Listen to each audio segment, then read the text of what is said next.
nalilito na kami. Kaya Magkano yung expected or projected niyo ng gasto sa anniversary ninyo?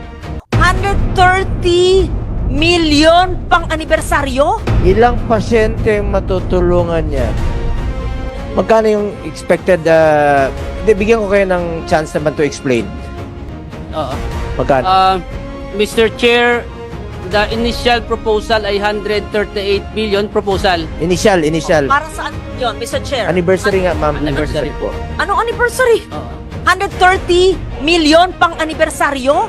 At anong gagawin niyo sa 130 million pang anibersaryo niyo? Kung saan nyo kukunin ito? Saan kukunin? Ay kukunin siya sa corporate operating budget sa Part pa rin ng working budget POE. ninyo. Yes po. Ilang pasyente ang matutulungan yan? The initial proposal ay 138 billion proposal. Initial.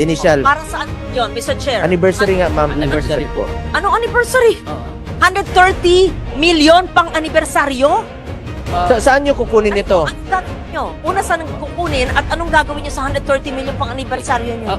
Mr. Chair, Anibersaryo pang bigay ng additional package. Hindi anniversary celebration, ma'am. Ang tanong ko lang kung saan nyo kukunin ito, sa part ba ng working budget ninyo kukunin yung 138? Mr. Chair, ito po ay again proposal pa lang Proposal. siya. Kaya nga, Pag kung matutuloy na-approve siya ito, saan ng board, kukunin? Ay kukunin siya sa corporate operating budget sa Part pa rin ng working POE. budget ninyo. Yes po. Ilang pasyente ang matutulungan yan? Yan, ang pinapakompute ko sa inyo.